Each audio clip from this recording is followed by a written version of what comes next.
taunya Choky Sitohang yang presenter itu. Ya, betul. Yang pria single, tunjukkan personamu, kan gitu kan.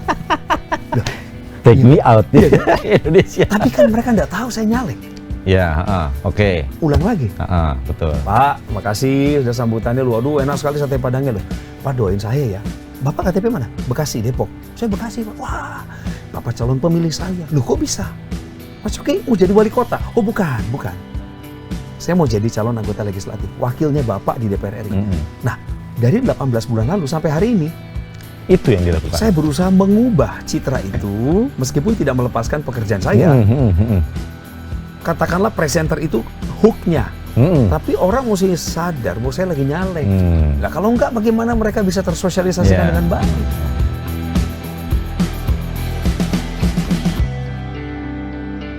Halo Sobat WK dan Tribuners, ketemu lagi bersama saya Kintoko. Hari ini saya kedatangan tamu istimewa. Ada public figure, ada pemain film, ada penyanyi juga, bahkan pernah mengeluarkan single. Sekarang sedang kembali mencoba peruntungannya di panggung politik. Kita sambut ada Bang Choky Sitohang. Wah, tetap marah. Katanya bertiga. Apa? Tadi kan ada seorang aktor, Oh iya, presenter. aktor, presenter. Saya sendiri kan, ada 3 orang ya. Bang Choky, apa kabar? Mas Kintoko, kabarnya baik, saya sehat. Jadi Puji Bang Tuhan. Choky ini looknya emang tentara banget Mas ya. Penampilannya. Kalau dilihat kalau dibuka-buka cerita-cerita tentang Bang Choky, memang dulu pengen jadi tentara. Tapi itu nanti dulu, kita tahan dulu obrolannya. Bang Choky, jadi tadi seperti yang saya bilang, setelah besar di industri televisi, kemudian di film, Bang Choky sekarang kembali mencoba peruntungannya di panggung politik. Ya. Ada pertimbangan apa sih kemarin itu sampai akhirnya ingin mencoba lagi? Buat anak kok coba-coba. nunggu yang cowok ya Bang ya? Enggak, udah. Cukup 3 ya? 3 cukup. Ini sudah format terbaik ini. Kan udah pernah minta sama Tuhan. Oke. Pernah minta dulu. Anak laki-laki gitu. Tuhan kasihnya anak perempuan. Itu kan jawaban doa. Iya. Ya, kalau udah urusan kedaulatan kita nggak bisa melawan, menerima, termasuk politik. Betul. Makanya langkah politik saya 2019 yang lalu itu saya katakan sebagai permulaan. Saya sih berharap dari kemarin udah bisa melayani di DPR RI. Meskipun kami kerja keras 8 bulan di kota Bandung, kota Cimahi saat itu. Tapi kan hasil akhir kedaulatan Tuhan toh. Kami terima. Nah, 2024 ini persiapan kembali menuju ke Senayan itu, saya lebih siap kali ini. Lebih siap dalam arti begini. Sebenarnya kalau nggak ada panggilan hati nurani ke politik, saya nggak mau perjuangkan kemampuan saya di sana. Bagi saya, jadi praktisi public speaking sudah menyenangkan, seniman, entertainer, pengajar public speaking, usaha juga Tuhan kasih, talenta ada. Tapi karena digelitik hati ini oleh kebijakan publik, oleh keputusan-keputusan politik yang dibuat oleh bapak-bapak kita, para pemimpin yang kita doakan setiap hari, saya pikir kita harus ambil bagian nih dalam dunia politik supaya bisa membantu lebih banyak orang gitu.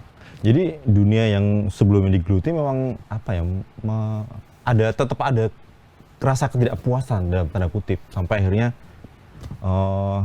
ingin berbuat lebih, terutama untuk masyarakat lewat panggung politik. Sebenarnya secara natur manusia memang tidak mudah puas dan banyak hal yang pengen dipenuhi, banyak yang ingin dicapai. Tapi kalimat tadi nggak tepat buat saya.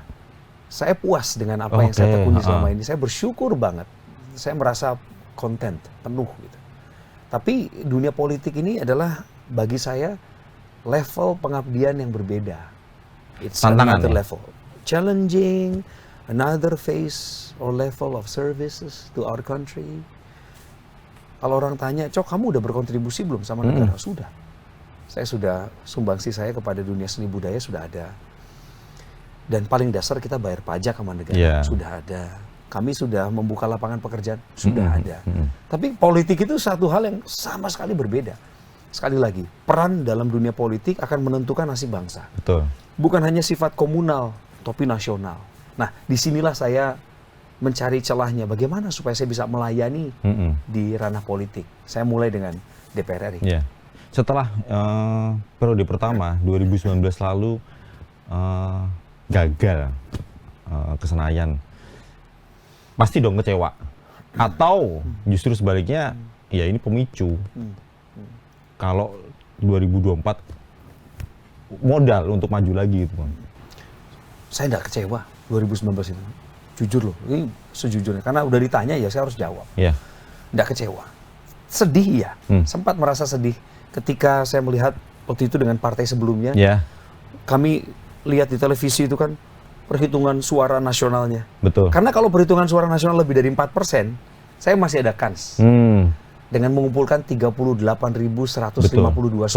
suara terbanyak tuh ya di Jabar saat 1 itu ya, Bang? untuk partai yang saat itu saya gunakan bersama-sama berjuang dengan kompatriot saya saat itu, ya paling besar.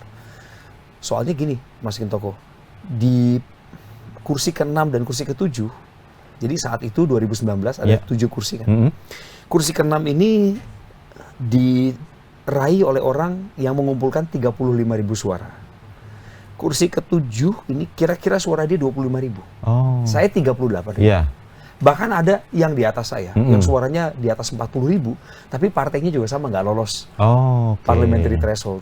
Jadi ada rasa sedih saat itu ketika melihat, waduh, partai yang kami pakai saat itu sebagai kendaraan politik itu berhenti di 2,67%. Udah, pupus harapan. Ada sedihnya juga. Padahal secara personal masuk ya sebenarnya, Bang? Kalau Dapat personal, ya? tapi kan ada hitungan Saintelego itu. Saintelego itu kan akan membuat rumusan dan konsekuensinya perhitungannya bukan semudah, oh suaranya masuk ya, oh dia pasti masuk. Karena suara nasional dulu yang harus ditentukan. Itulah kenapa 2019 malah jadi, tadi Mas Gintoko bilang, pemacu saya. Ya, pemicu ya? Iya, pemicu ataupun pemacu. Artinya menjadi sebuah batu lompatan, sambil saya menguji, masih ada nggak panggilan itu di hati saya untuk masuk politik. Ternyata masih ada. Dan itu terbukti ketika saya tukar pikiran sama beberapa orang baru, sahabat-sahabat yang lama, kumpul lagi ngomongin politik, dan ada jalannya terbuka. Itu, Mas. Kliknya saat itu kah, Bang? Kliknya sampai akhirnya memutuskan untuk lanjut lagi, mencoba lagi. Ketika bertemu orang-orang baru, terutama apakah istri juga mengizinkan, terutama dari itu, anak-anak juga tidak mempersoalkan, meskipun ya belum tahu betul anak-anak tentang politik. Ya titiknya ketika akhirnya menerima tawaran ini, kemudian kita fight lagi gitu. Bagi saya pribadi, keluarga itu filter pertama. Tuhan bisa pakai keluarga untuk menyampaikan maksud hatinya Tuhan. Cok, kerjakan ini, bidang ini tekuni, bertemanlah dengan lingkungan ini, membangun di sini. Itu terkonfirmasi bisa lewat orang-orang yang kita sayang kan, dan yang sayang sama kita. Keluarga, teman, sahabat. Sebelum saya masuk politik 2019, istri saya udah kasih dukungan duluan. Ini jalan kamu. Saya tahu kok kamu punya panggilan di situ. Bukan hanya latar pendidikan saya yang memang identik dengan komunikasi politik. Dan dulu pekerjaan saya adalah jurnalis politik. Tetapi saya merasa bahwa ada lahan yang bisa kami layani di politik. Sekali lagi untuk kebaikan masyarakat. Saya alatnya aja. Tapi untuk tujuan kebaikan. Makanya 2024, sejak ketemu orang-orang baru itu, terkonfirmasi, saya cerita lagi sama keluarga. Keluarga juga besar hati. Ini nih. This is the moment. This is the time. I think you have a good chance now. Gitu ya. Pilih kendaraannya juga sama. Semua itu hasil keputusan bersama. Sekali lagi, saya yang maju, tapi yang dukung banyak. Supporternya banyak ya? Banyak. Kemudian ketika Bang Coki akhirnya memutuskan untuk geser, berbeda bendera. Itu apakah juga perlu perenungan itu? Barangkali karena sering memandu program televisi di Meruya, jadi kemudian yang sekarang Nasdem gitu. Iya. Bisa jadi ya, bisa jadi. Banyak matriks yang bisa nyambung. Jejaring itu terbuka. Itu yang tidak pernah nggak ada rumusnya ya, Bang. Tiba-tiba klik aja ya. Betul. Jadi sulit kalau teori saya dipakai di orang lain gitu. Atau saya memilih menggunakan teori orang lain bagi saya belum tentu cocok.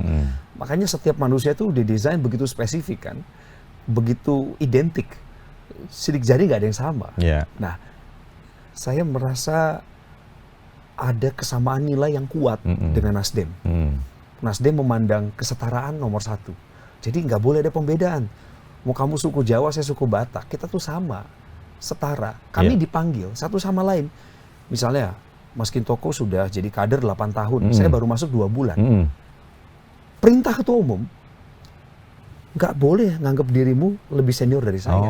Meskipun faktualnya TMP-nya terhitung mulai tanggal lebih duluan. Makanya yang bersangkutan ini 8 tahun ini manggil ke saya 2 bulan, kakak. Saya manggil ke sampean sama kakak juga. Itu sebuah ungkapan rutin yang menjadi bahasa pergaulan yang akhirnya menjadi kultur. Menganggap satu sama lain lebih penting daripada dirinya sendiri. Kesetaraan. 1, saya memandang kesetaraan. Karena saya lahir di keluarga yang miniatur Republik Indonesia. Orang yang beragama Kristen ada, Islam, Buddha, Konghucu, Hindu ada. Sukunya macam-macam, mulai dari Sulawesi, Sumatera, Sunda. Saya aja 25% darahnya Sunda. Lahirnya di Bandung. Lahirnya di Bandung. Berdarah Batak. Darahnya Batak.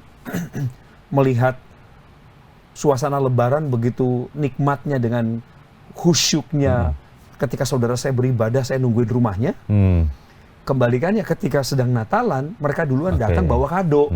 Jadi ini gambaran saja bahwa saya udah biasa hidup dalam perbedaan. Saya mencari yang nilainya mirip dengan saya.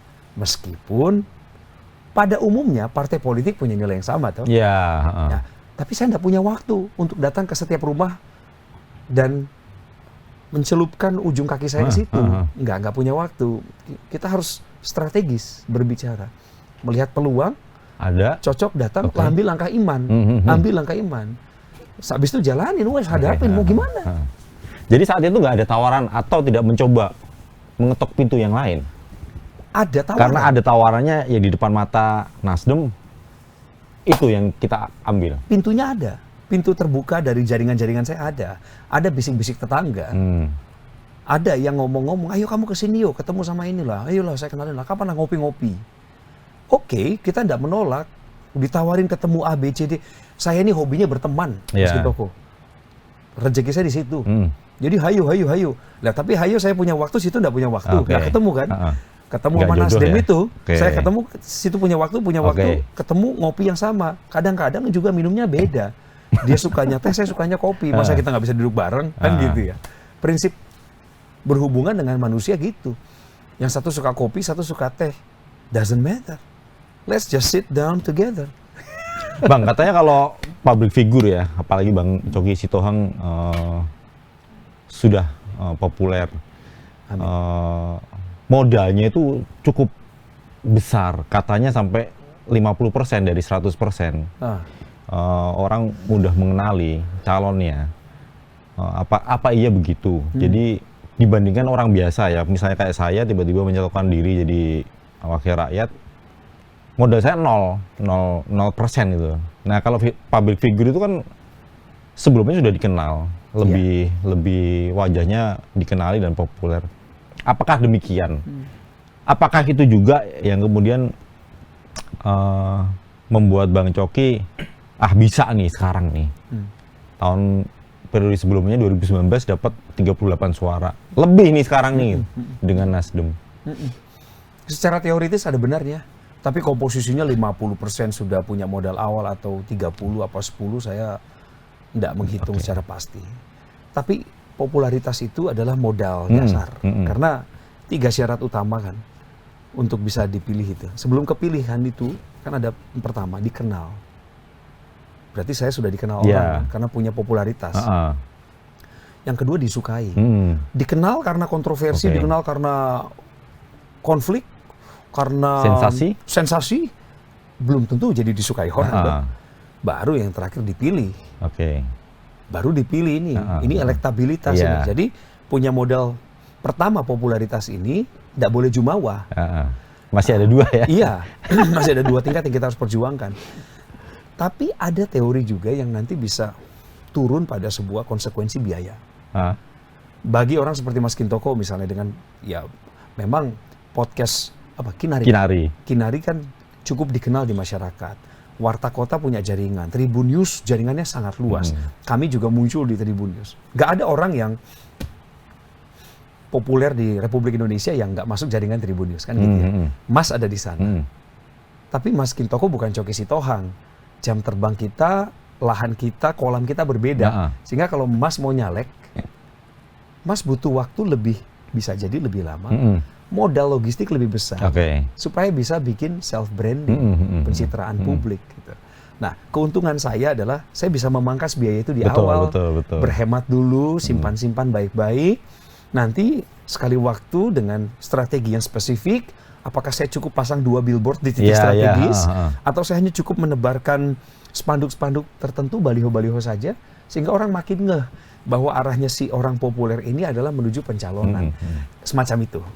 Artinya kayak Bang Coki tetap butuh ya, maksudnya pasang billboard besar atau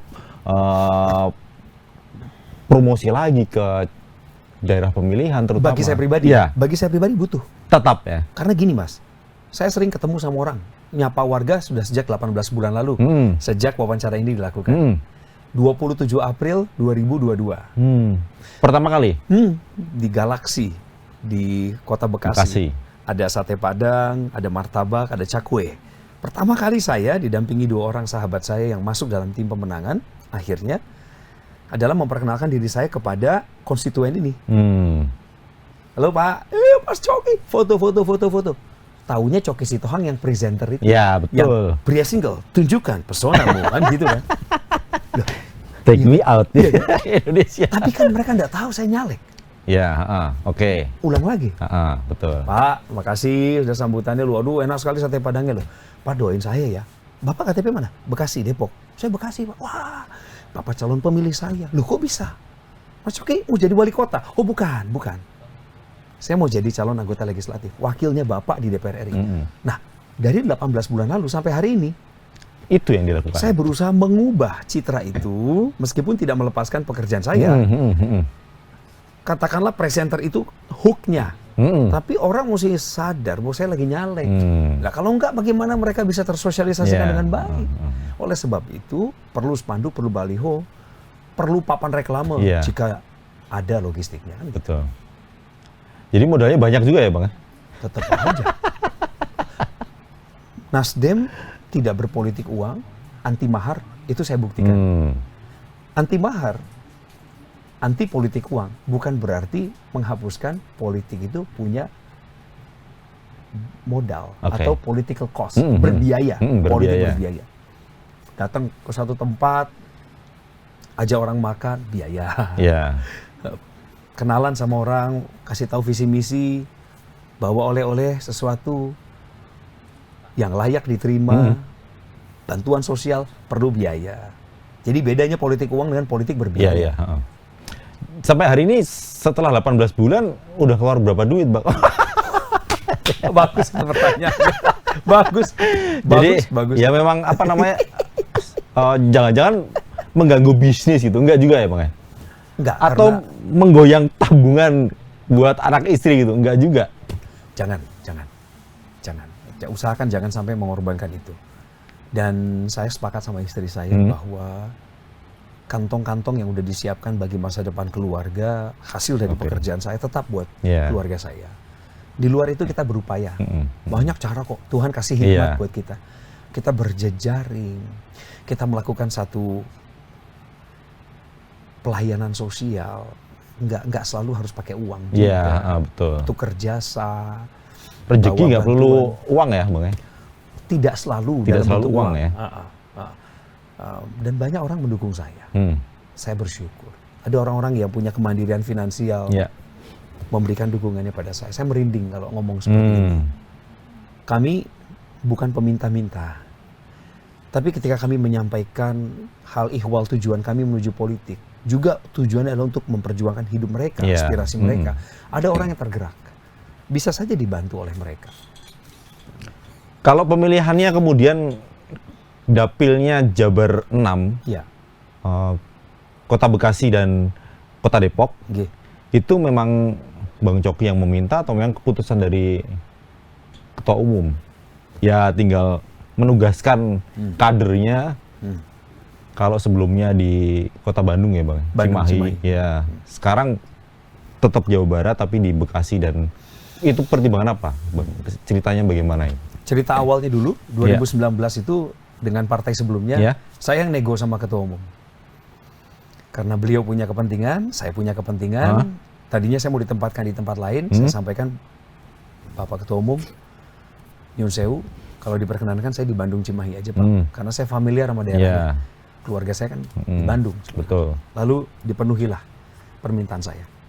Beda sama Nasdem. Beda sama Nasdem. Waktu saya ketemu dengan ketua DPW saya, yang pertama merekrut saya ketua Dewan Perwakilan Wilayah Jawa Barat, Kakak Saan Mustopa.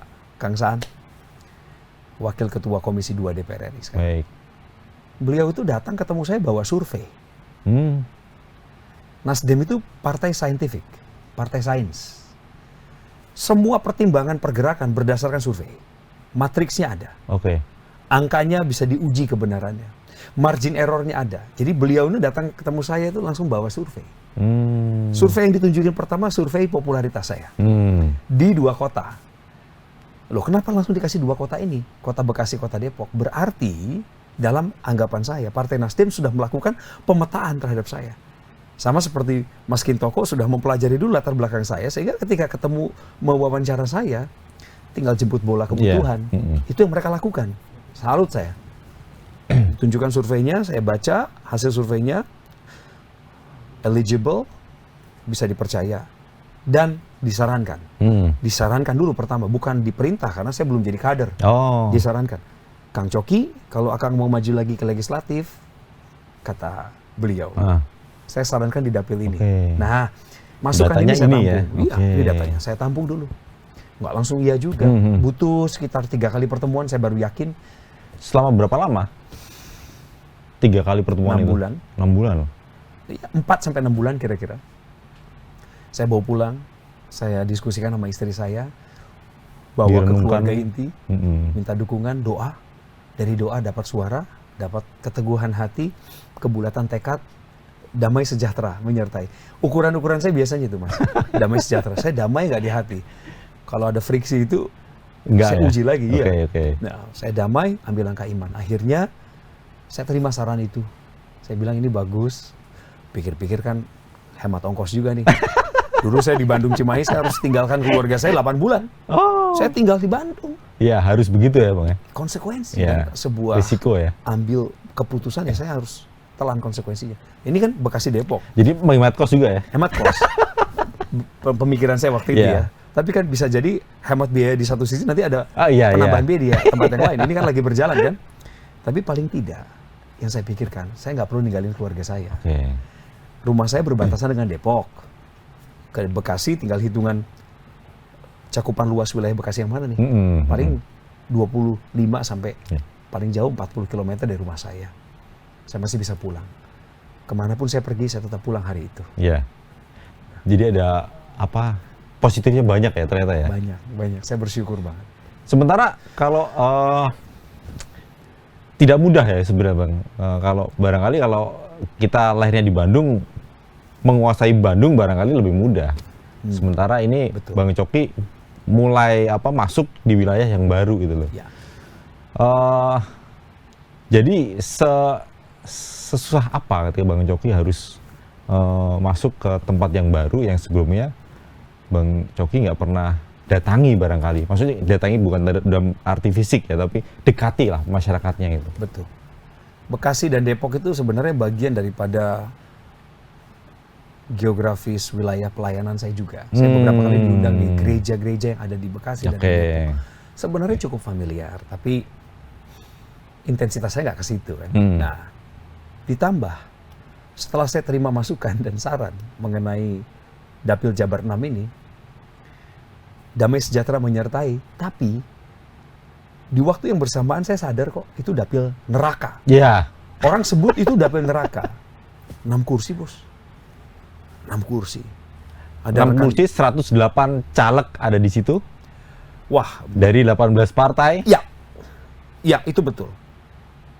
2 kursi oleh rekan-rekan kami di PKS, 1 kursi rekan-rekan kami di PDIP, 1 kursi lagi rekan kami di Golkar, 1 kursi di PAN. 6. 2, 1, 6. Wow.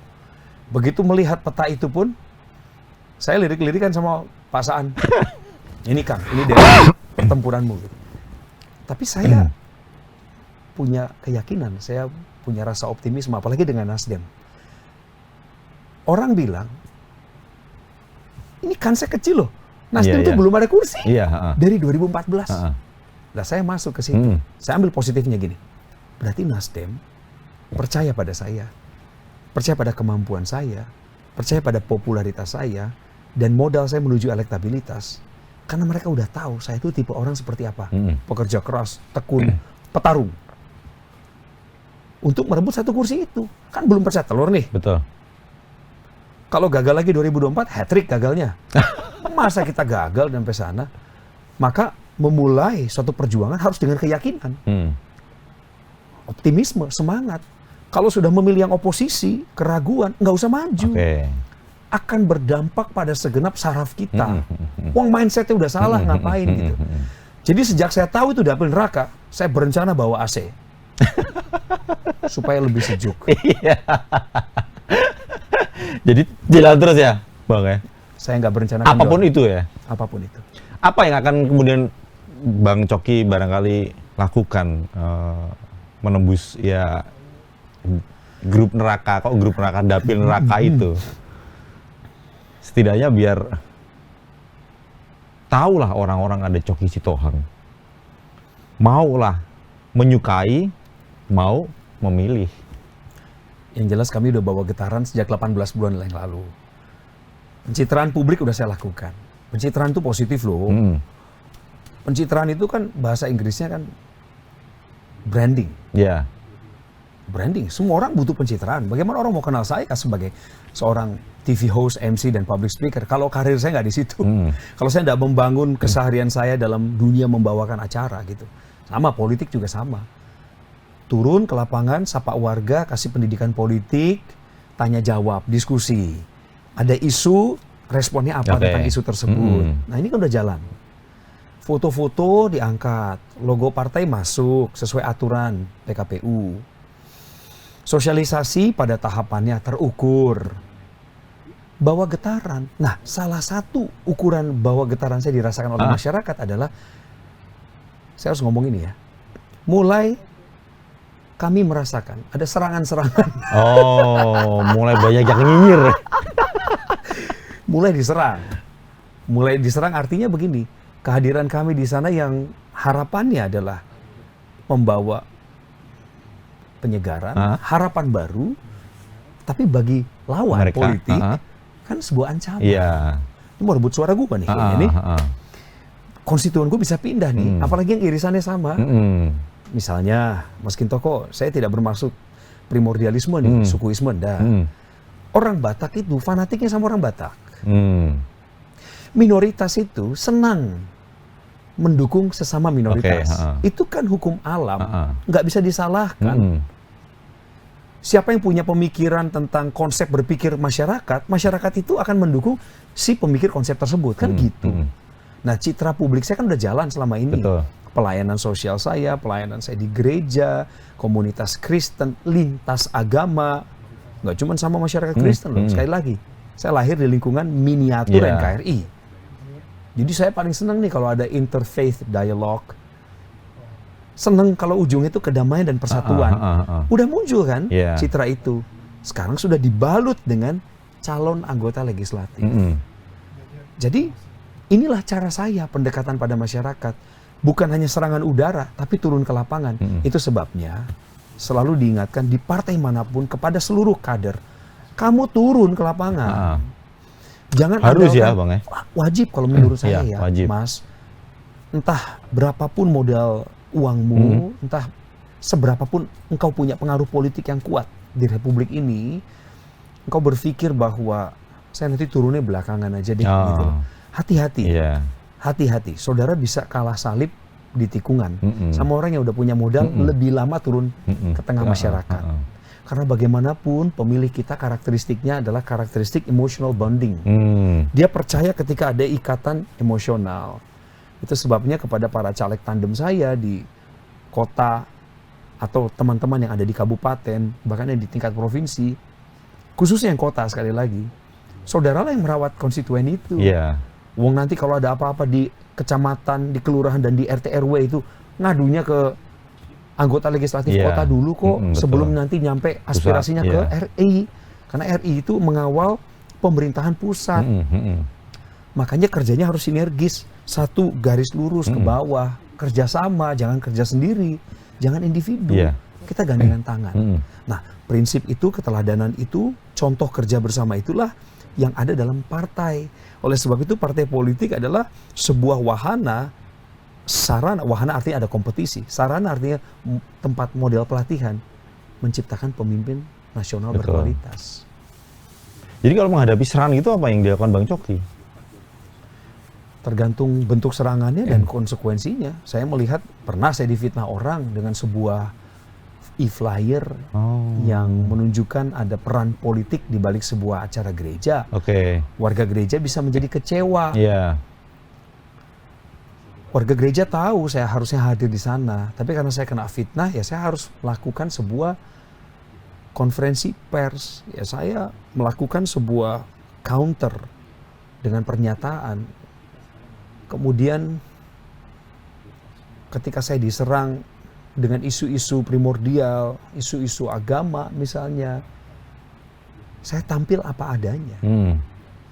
Di lapangan ya saya tampil apa adanya. Kadang-kadang saya pura-pura nggak tahu. Pura-pura nggak tahu aja ada isu itu di sana. Tapi tidak menurunkan kualitas saya sebagai orang yang membawa kasih, pesan damai. Saya rasa kita nggak perlu panik ya Mas kalau diserang secara publik. Saya ingat kata-katanya. Hadapi dengan senyuman Bang. Hadapi dengan senyuman. Hadapi dengan senyuman. Kalau salah satu. Tapi kalau politik nggak bisa ya Bang ya? Senyuman? Iya, misalnya tiba-tiba ada yang nyinyir, diserang begitu, kita tersenyum gitu nggak bisa ya? Bisa. Harus tetap, maksudnya tahan emosi. Oh ya harus. Tetap harus slow. Maksudnya ya apa namanya? Jangan kemudian kita kencang juga. Kalau mereka kencang, kita kencang juga. Itu enggak. Itulah seninya. Senyum itu nggak selamanya. Cemberut itu pada waktunya. Hikmat di atas segalanya. Jadi Presiden Joko Widodo adalah orang yang paling sabar. Kalau anggapan publik, anggapan saya sebagai pemilih beliau, 2 kali periode, pendukung Presiden Jokowi, selalu melihat bagaimana sikap Pak Jokowi kalau dinyinyirin orang. Senyum kan? Tapi ada kalanya loh, dia menunjukkan dengan gestur, dengan strategi, atau bahkan senyumnya berbeda kelihatannya karena dia udah menunjukkan pesan kepada lawan politik. Hati-hati loh, kamu udah masuk ke ranah pribadi saya misalnya. Jadi hadapi dengan senyuman itu pada satu musim yang lain hadapi dengan ketegasan. Itu seni sih Mas sebenarnya menurut saya. Jadi nggak ada formula yang kaku, jangan rigid, luwes, kayak per. Kalau ditekan ya lompatnya lebih tinggi.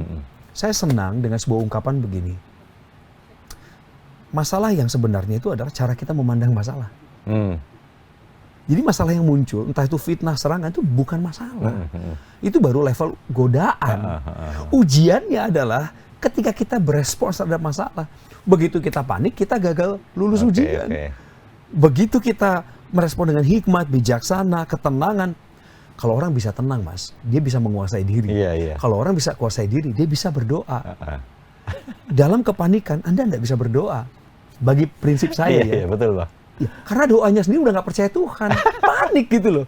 Makanya tenangin dulu diri kamu. Kuasailah dirimu dalam segala hal. Baru kamu dapat berdoa. Saya rasa politisi harus punya itu ya. Saya sih baru. Tapi saya mau pakai modal itu ke depan. Hari ini saya sebagai caleg. Besok saya nggak tahu saya apakah Tuhan izinkan saya jadi anggota legislatif, Alek. Kalau enggak pun rekaman ini tetap jadi berkat. Kalau enggak dipotong. Bila kita masuki, Bang. Bang Coki, apakah nanti seandainya akhirnya kemudian berkantor di Senayan, apakah kemudian akan meninggalkan panggung yang telah membesarkan nama di industri entertainment gitu Bang? Harapan saya enggak. Satunya fokus di politik, satunya fokus di entertainment, apakah masih berjalan seperti itu atau harus ada yang dikalahkan? Harus ada prioritas? Ah, itu yang benar tuh. Nah, Itu yang benar tuh. Diarah-arahin saya nih kayaknya nih. udah jawab, nanya sendiri, jawab sendiri. Tapi meskipun yang tadi diucapin sama Mas benar, Mas Kintoko benar, itu saya harus omongin lagi. Iya. Harus ada yang diprioritaskan. Tidak ada yang dilanggar dalam etika moral seorang anggota DPR RI untuk tetap aktif dalam kegiatan seni dan budaya. Selama sumber-sumber keuangannya jelas. Iya.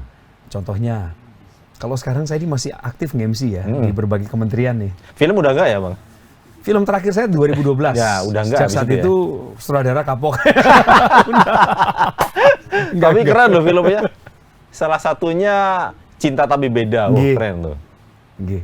Saya senang. Terakhir itu ya Bang? Cinta Tapi Beda. Terakhir itu ya filmnya? Pertama 2007 Sang Dewi. Sang Dewi. 2009 Suka Mas Suka, komedi romantis. Yeah. 2012 Cinta Tapi Beda. Yeah. Bagus filmnya. Moralnya bagus. Balik tadi.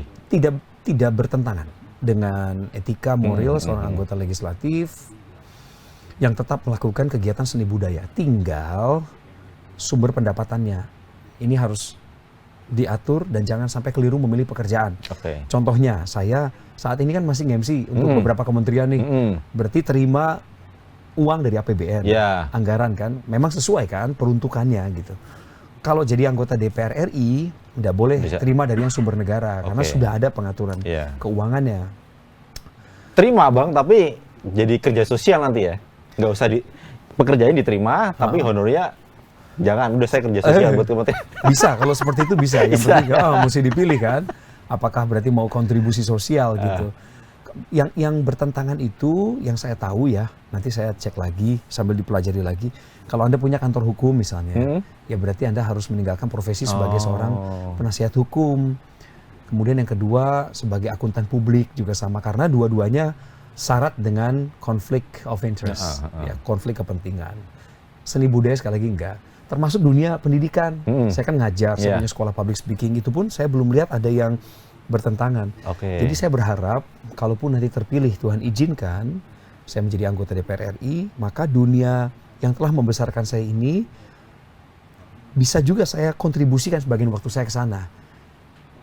Tapi ingat loh, di Indonesia ini anggota DPR itu kerjanya penuh waktu, bukan kerja paruh waktu. Jangan-jangan udah nggak ada waktunya untuk terima tawaran pekerjaan. Itu pengalaman sebagian kawan saya, senior-senior saya yang dulunya pembawa acara televisi juga. Saya tanya sama mereka, Kang, masih nge-MC nggak? Waduh bro, tawaran mah ada, tapi saya mah nggak ngambil lagi. Gimana dong, saya sibuk rapat. Kalau saya buat kontrak, nanti tiba-tiba saya dipanggil partai, rapat dengar pendapat, ya saya harus mengutamakan bangsa dan negara dong. Setuju saya untuk pemikiran itu. Ada juga beberapa kawan saya, kolega saya di dunia hiburan yang masih sempat tampil di televisi. Saya salut sama beliau. Ya hebat aja menurut saya cara mengatur waktunya gimana. Saya perlu berguru nanti.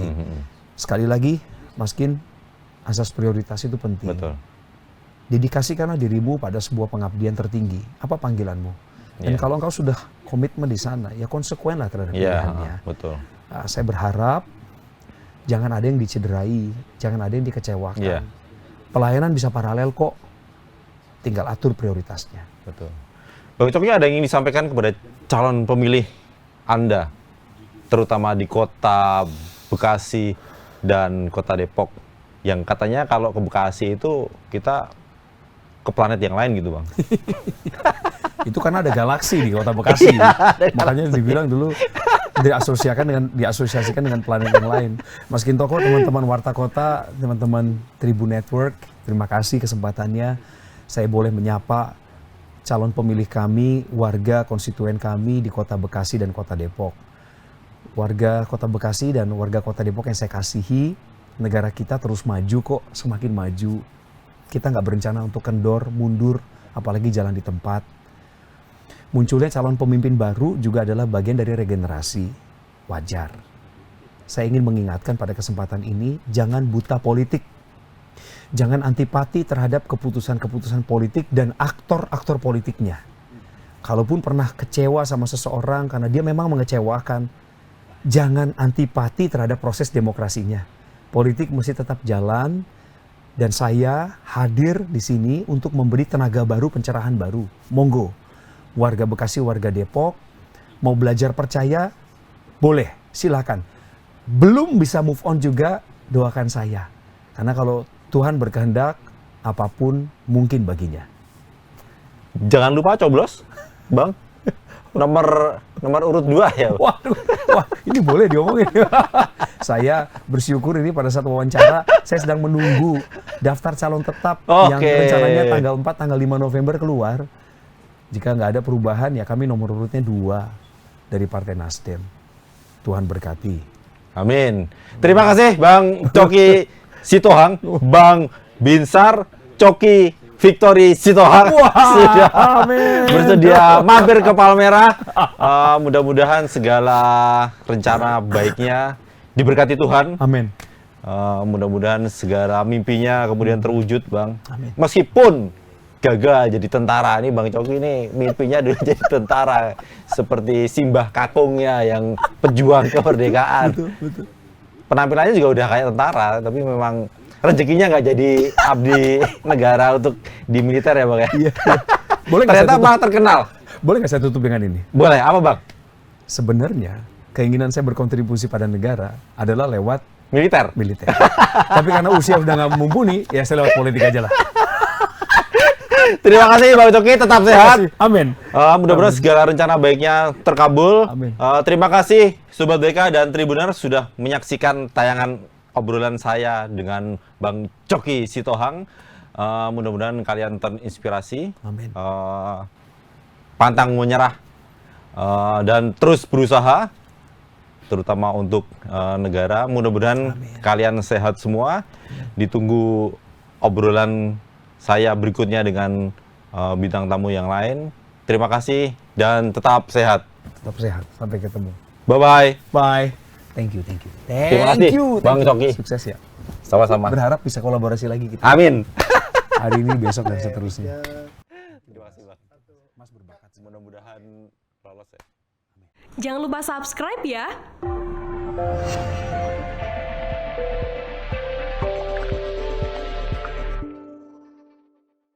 Jangan lupa subscribe ya.